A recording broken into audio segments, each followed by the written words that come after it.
Hello everyone, this is Mr. Brain Junkie here, and today we'll be talking about a fantasy action film called Gods of Egypt. Be ready for some spoilers ahead. A long time ago in the lands of Egypt, gods lived together with men in a paradise that they created. The kingdom was divided by two brothers, Osiris, who ruled the bountiful lands in the Niles, and Set, who was isolated in the deserts by bitterness and jealousy. When the time came for Osiris to crown his own son Horus as the new king, the brothers' bonds are tested alongside the fate of Egypt. On the day of the coronation, Horus admires himself in the mirror while donning his armor, but his lover Hathor mocks him for being so unprepared. The deity loves the goddess tremendously and gave her the bracelet of 42 stars, which protects her from the monsters that pursue her tirelessly.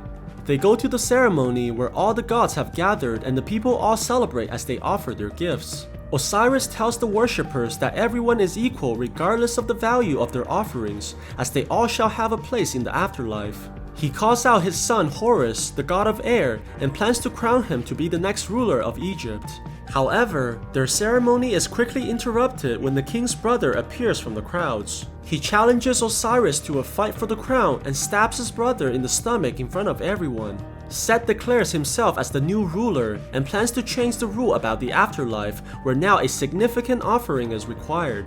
Seeing his father die in his arms, Horus quickly takes up the weapon and begins fighting his uncle, trying to take vengeance on the killer. However, the deity's emotion causes him to lose the fight quickly as he gets knocked to the floor. In a fit of rage, Horus transforms into his true form, prompting Set to do the same thing, and the two launches at each other as they fight in the air. Their furious battle topples the buildings nearby, causing all the people to run for their lives. The gods continue to fight each other, eventually landing back into the buildings. Set orders the army to use the shields and reflect beams of light onto Horus, blinding him in the process. He takes this opportunity and strikes his nephew continuously, landing numerous hits and sending Horus flying backwards. Set walks towards his nephew, who's defeated on the ground, and affirms that Horus does not deserve to be king. He grabs onto the deity's eyes and proceeds to rip them out, causing the god to scream in agony as everyone looks helplessly. Before Set can kill his nephew, Hathor steps out and promises to please him in exchange for her lover's life. After Set becomes the new king of Egypt, the people are put into slavery and all the gods that stood against him were killed one by one. A young man who calls himself Beck refuses to be enslaved and was able to escape his masters. He continues into the city and arrives in front of a palace where his lover Zaya is held captive as a slave by the head architect working for Set. Beck surprises her after the woman's master has left and plans to steal her away, but Zaya tells him that it won't do anything as the entire country is suffering. She wants her lover to steal the eyes of Horus away from Set, as the woman believes that her god is the only one who can free the people of Egypt. Zaya shows Beck the architect's library, and the man finds a drawing of Set's pyramid where he hides the origins of his powers. The woman also shows her lover the plans for the vault, where the architect put numerous traps to stop any person from stealing the treasures inside. At night, Beck follows the treasure wagons from the rooftop and manages to jump into the piles of gold inside the cart. The large amounts of treasures are deposited inside a secret tunnel, and Beck eventually arrives inside a chamber underground, right in front of the eye of Horus. The traps guarding the treasure prove to be extremely dangerous, as any mistake would cause the man to die in a very unpleasant way. He makes it to the final bridge, but it begins collapsing quickly, forcing the man to run desperately and jump towards the magical eye, grabbing it in the last moment. Beck rushes back to his girlfriend with the good news, but notices something wrong as she apologizes. Zaya's master discovered their plan to steal from his god and surrounds Beck with soldiers in order to capture the thief. However, Beck is able to react quickly and use the eye to blind the enemies, giving him a chance to escape with the girl. He takes the horses and runs away from the castle, while showing his lover the treasure that he stole. Their celebration is cut short when Zaya gets hit by an arrow right in the chest, which causes the girl to die in front of the man. With no other choice, Beck quickly goes to a temple that Horus resides in and enters the Dark Palace, trying to ask the deity for help in saving his girlfriend. Horus feels the presence of the eye and demands Beck to give it back immediately, but the man refuses unless the god can resurrect Zaya. With no other choice, Horus begins chanting on the girl's body and brings out Anubis, who takes the woman's soul into the underworld. Beck becomes furious after seeing that Horus has essentially done the opposite of saving Zaya, but gets captured by the deity and forced to give back the eye. After Horus regains the ability to see, he plans to kill the man for his earlier defiance, but stops after learning that the mortal has seen the way into Set's pyramid. The deity decides to use the man's help and promises to bring back the girl if he becomes the king of Egypt once again. At the same time, Set has found out that the eye was taken from his vault and blames the architect for his incompetence. The deity immediately sends out his right-hand man to capture the mortal responsible for the theft. Meanwhile, Beck has arrived on top of a mountain with Horus, where he prays to his grandfather Ra, the sun god, in order to regain the ability of flight temporarily. Horus transforms once again and flies away from the earth, eventually arriving at a gigantic spaceship on top of the world. They see that the sun god Ra is battling against a massive demon called Apophis, who desires to consume all creations. The elder deity fires numerous attacks at the large monster, forcing it to alter its course away from the planet. Ra returns to his grandson and reveals that he knows exactly why Horus has come, but refuses to be personally involved in their conflicts. He views all lives to be equal since they're all his creations, but he allows Horus to take the magical water from the ship that's capable of quenching Set's power from inside the pyramid. The two flies back to Earth and crash lands on the ground, but before they can recover, they're quickly attacked by Set's minions on the waterfall. Horus is able to fight them easily even without the access to his full power, and begins killing them one by one using his spear. However, one of the scouts was able to survive the attack and goes back to his master. He tells the deity about their enemy's location and also that Horus has promised the mortal to revive the woman, which seems to amuse the god as he knows that this is not possible. Set tells the lieutenants in his army to go after his nephew this time and orders them to kill the mortal as well. At the same time, Hathor is secretly watching over her lover and sees that Horus is no longer in his father's temple, but her disloyalty is found out by Set, who spies on her from behind. He rushes in to kill her for the betrayal, but Hathor takes off her bracelet and is quickly taken away by numerous demons. She reappears away from danger after putting on the bracelet and begins to look for Horus, knowing that he's the only ally that she has left. Meanwhile, Beck notices a sandstorm coming from behind, which turns out to be Set's hunters riding on top of their gigantic serpents. The two begins running away immediately as Horus doesn't have enough power to fight off their pursuers. The giant snakes chase after them, destroying everything behind, while the two desperately run for their lives. The monsters begin closing in as they spit fire towards the main characters, forcing them to hide behind the statue and crawl inside the trenches. Horus tries attacking the black serpent using his spear and manages to trap the monster temporarily by piercing its jaw, but the hunter attacks him furiously, causing him to retreat into the channels. The deity realizes that they can't hide forever and tells Beck to lure one of the snakes away while he strikes from behind. The man runs towards the temple and catches the hunter's attention, causing the white snake to chase closely behind while spitting fire. Horus is able to catch up to the monster and climbs onto its back, ambushing the hunter by tying her to the beast. The snake charges towards the cliff and falls from the height, while Horus manages to barely escape. The two runs away from the collapsing building just in time, but only to see that Hathor has found their location. The woman walks towards the giant snake without fear as the hunter orders the monster to burn her. Surprisingly, the creature refuses to listen as it becomes hypnotized by the goddess. Hathor commands the monster to burn himself, and the creature begins spitting fire on his body, killing his master as well. Horus reveals to Hathor that he plans to enter Set's pyramid and destroy his power by quenching the desert's fire. The goddess tells him that the plan won't work as the evil deity has placed the Sphinx inside the building to fight against the invaders. The only way to pass without dying is to answer the creature's riddle, which Horus realizes that only Thoth, the god of wisdom, is able to do.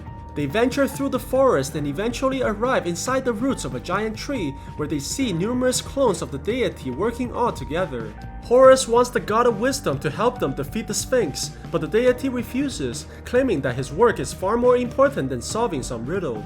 However, Beck begins using the god's vanity against him by claiming that he's too afraid of getting the answer wrong. Not willing to risk losing his ego, the deity agrees to accept the challenge, while Horus compliments Beck for his quick thinking. The group goes through the desert and arrives in front of a pyramid where all the stones are shifting at the same time. Luckily, Beck is able to remember the blueprints from the library and chooses the right opening, entering into the magical building. He quickly runs towards the center while the sands continue to move under his feet, and the man is able to stop the chaos by turning the wheel. They venture deeper into the structure and reach a tunnel, where a giant monster begins forming from the ground. The creature tests the group by asking a complicated riddle, but the God of Wisdom is able to answer immediately. However, it turns out that his response was incorrect, which causes the Sphinx to become hostile, knocking Horus to the walls. The deity tries to answer multiple times while the creature becomes more aggressive, but he eventually lands the correct response and forces the monster to retreat. They approach the well to the center of the earth, planning to temper Set's power using the magical water, but are quickly pinned down by a trap that separates the team. Set appears from behind and takes the brain from the God of Wisdom while everyone watches hopelessly. Beck tries to pour the water into the well, but the deity stops him, telling the man that Horus has lied to him about bringing Zaya back, as no one has the power to do something like that. Beck hesitates after realizing he was betrayed, and the deity takes the water from the man, pouring it to the ground. Set laughs at their futile efforts and walks away, sending the entire building crashing down towards them. Luckily, Horus is able to break free in the last moment and protects everyone from the falling debris. They were all able to survive, but the mortal becomes extremely angry at Horus for deceiving him using false promises. Hathor sees this and tries to make amends by taking off her bracelet and giving it to Beck so that he may have a treasure for Zaya to pass through the gates of the afterlife. Horus tries to stop his lover, but she gives him a final kiss and gets taken by the demons. Seeing Hathor sacrificing herself, Horus laments on the ground, but eventually gives the bracelet to Beck so that he may save his girlfriend's soul. Before Zaya is judged at the final gates, Beck appears just in time and reunites with his lover, planning to save her from being destroyed forever.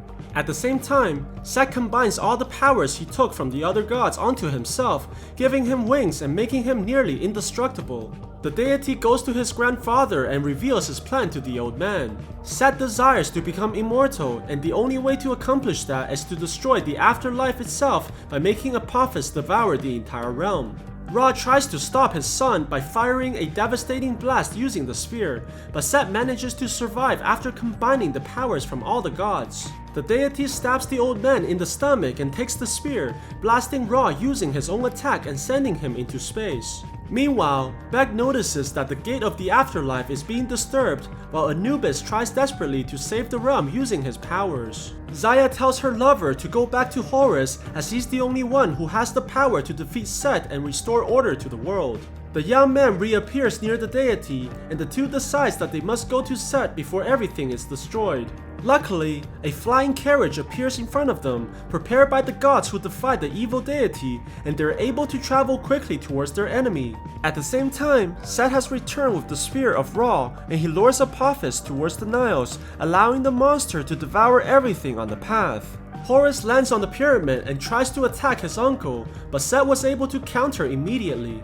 The two fight furiously as they exchange blows, but Set is able to gain the upper hand and eventually knocks Horus onto the ground. Before Set can destroy his nephew, Beck appears from behind and stops him using a rope. This angers the deity as he transforms and charges at the man, knocking him towards the wall. However, Beck is able to steal the eye of Horus as he gets tossed to the roof. The man throws the item towards Horus so that he may regain his power, but begins falling at the same time. The deity sees this and chooses to save his friend, as they both fall from the towering building towards the ground. Surprisingly, Horus manages to transform at the last moment and catches the man before he falls to his death. Beck is amazed that the deity regained his power without the eye, but Horus realized that he wasn't weak because of the missing eye, but rather his heart was never in the right place. Horus transforms and flies towards Set, and the gods begin fighting furiously in the air. Set tries to attack Horus using the spear, but fails to land any hits on his nephew. The two enters the towering building, causing immense damage on the structure. Horus manages to ambush the enemy from behind, knocking Set towards the walls and eventually breaking off his wings, causing him to drop towards the ground as the building collapses from above. When the dust settles, Set is gravely wounded by the fall as Horus approaches him from behind and kills him using the Spear of Ra. The deity flies towards his grandfather who's floating in space and revives him by giving him the spear. The old man immediately goes towards the monster and shoots continuously at its body, forcing Apophis to turn away from his creation and run away from the earth. Horus returns to the city and sees that one of his followers has found his other eye, allowing him to finally regain his true self. He walks towards Beck, only to see that the man has died already from the previous wounds. Horus carries him towards Zaya, placing their bodies together and allowing them to finally rest. However, Ra appears in the last moment to thank his grandson and fulfills the deity's wish by reviving the lovers. Beck wakes up alongside his lover Zaya, and the two share a kiss in their celebration.